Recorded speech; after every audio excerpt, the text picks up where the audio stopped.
Assalamualaikum warahmatullahi wabarakatuh. Cek.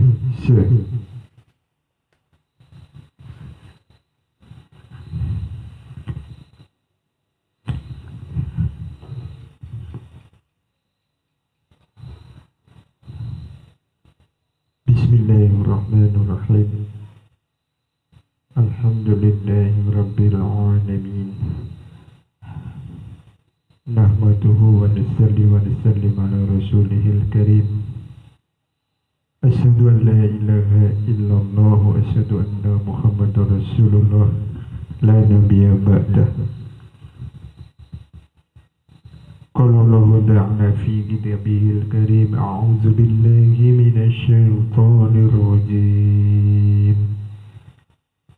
Walladzina jahadu fina lanahdiyannahum subulana wa innallaha lama'al muhsinin. Wa qala Rasulullah sallallahu alaihi wasallam, man salaka tariqan yaltamisu fihi ilman sahalallahu lahu tariqan ilal jannah. Aw maqala qala Rasulullah sallallahu alaihi wasallam.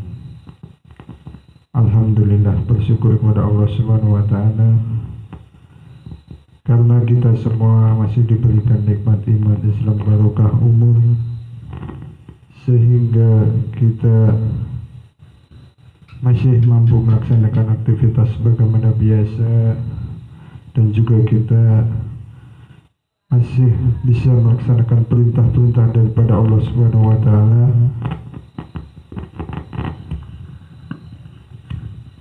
Dan pada malam hari ini untuk taklim akhir kita membacakan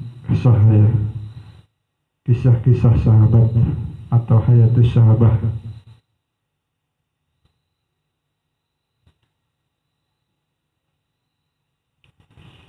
Kita akan baca kisahnya Abu Hurairah radhiyallahu anhu menghafal hadis. Salawat bersalam dan mari kita haturkan pada junjungan Nabi Agung Nabi besar Muhammad sallallahu alaihi wasallam. Kisah yang keenam, yakni kisah Sayyidina Abu Hurairah radhiyallahu anhu menghafal hadis. Sayyidina Abu Hurairah radhiyallahu anhu adalah seorang sahabat yang sangat terkenal dan sangat terhormat.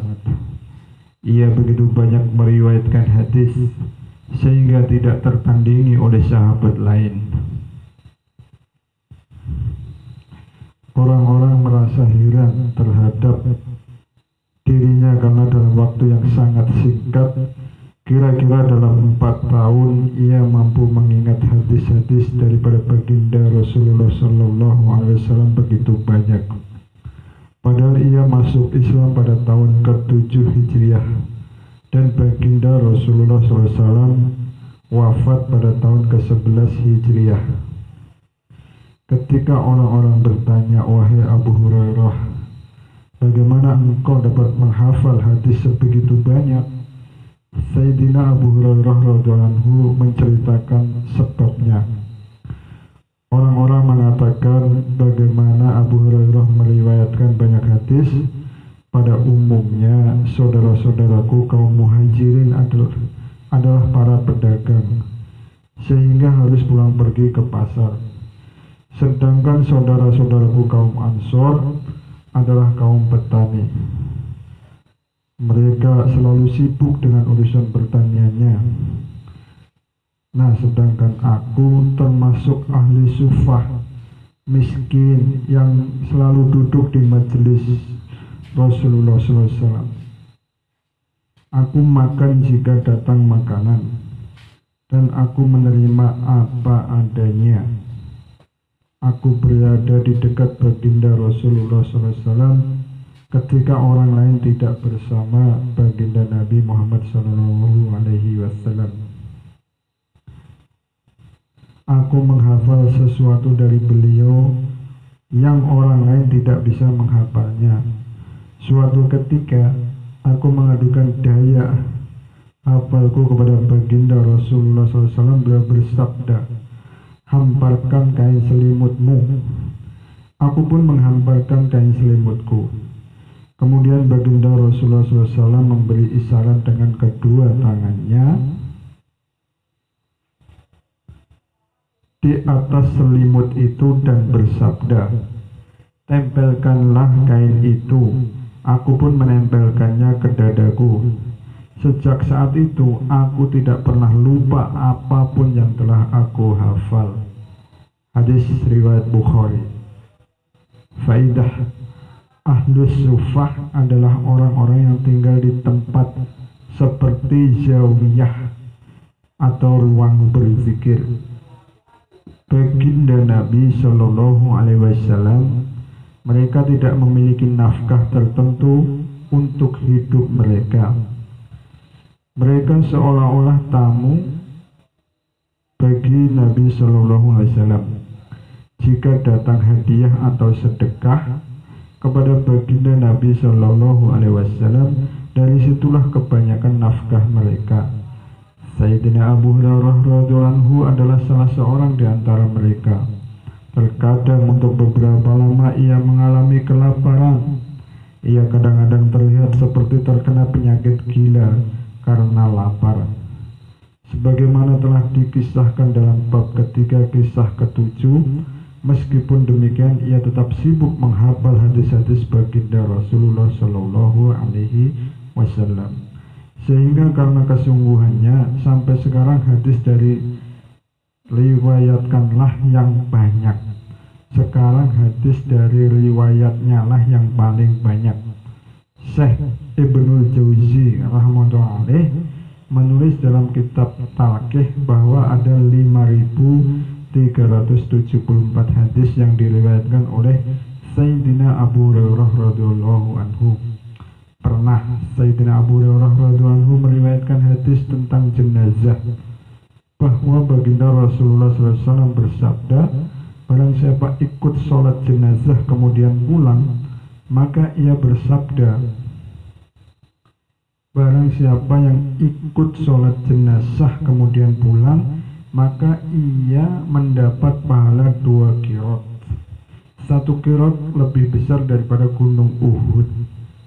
Sayyidina Abdullah bin Umar radhiyallahu anhuma agak ragu dengan hadis ini. Ia berkata, "Wahai Abu, pikirkanlah dulu sebelum mengatakannya." Mendengar perkataan itu, Sayyidina Abu Hurairah radhiyallahu anhu marah, sehingga ia langsung mendatangi Sayyidina Abu Bakar. Kami ulangi, ia langsung mendatangi Sayyidina Aisyah radhiyallahu anha. Setibanya di sana, Sayyidina Abu Hurairah radhiyallahu anhu berkata dengan bersumpah, "Aku bertanya kepada engkau, adakah engkau pernah mendengar hadis baginda Rasulullah SAW tentang qirat?" Sayyidatina Aisyah radhiyallahu anha menjawab, "Ya, aku pernah mendengarnya." Kemudian Sayyidina Abu Hurairah radhiyallahu anhu berkata kepada Sayyidina Ibnu Umar radhiyallahu anhuma, pada zaman baginda Rasulullah SAW, aku tidak pernah menanam pohon di kebun dan tidak pernah berjualan di pasar. Aku selalu berada di majelis baginda Rasulullah SAW. Apa yang diucapkan oleh baginda Rasulullah SAW, aku hafalkan. Dan apa saja makanan yang datang, itulah yang aku makan. Sayyidina Umar radhiyallahu anhu berkata, "Benar, engkau lebih sering bersama baginda Rasulullah SAW dan engkau lebih mengetahui mengenai hadis daripada kami." Dari kitab Musnad Ahmad. Walau Sayyidina Abu Hurairah radhiyallahu anhu sangat sibuk, ia selalu membaca istighfar 12.000 kali setiap hari. Di tangannya selalu ada tali bersimpul sebanyak 1.000 simpul, dan ia tidak akan tidur pada malam hari sebelum membaca subhanallah sejumlah 1.000 simpul tersebut. Dari kitab Tazkiratul Huffaz. Alhamdulillah, demikian tadi satu kisah sahabat yakni Abu Hurairah radhiyallahu anhu. Beliau ini adalah salah satu sahabat yang hafalan hadisnya termasuk yang terbanyak dibandingkan dengan sahabat-sahabat yang lain, dikarenakan Abu Hurairah ini senantiasa mengikuti baginda Nabi, senantiasa duduk di majelisnya baginda Nabi, sedangkan sahabat yang lain mungkin ada yang berdagang, ada yang bertani, sehingga mereka mempunyai kesibukan yang lain. Sedangkan Abu Hurairah senantiasa duduk di majelis baginda Nabi Muhammad Sallallahu Alaihi Wasallam. Mungkin itu saja taklim akhir kita malam hari ini. Semoga bermanfaat, karena dengan kita mengetahui kisah-kisah orang yang telah sukses baik dunia maupun akhirat, semoga kita pun ikut menjadi sukses. Karena kalau kita ikut-ikutan dengan orang yang sukses, maka insya Allah ada harapan kita akan sukses juga baik di dunia maupun akhirat. Sempurna majelis. Subhanallah wa bihamdihi, subhanakallah wa bihamdika, asyhadu an la ilaha illa anta, astaghfiruka wa atubu ilaik. Akhirul kalam, wassalamu alaikum warahmatullahi wabarakatuh.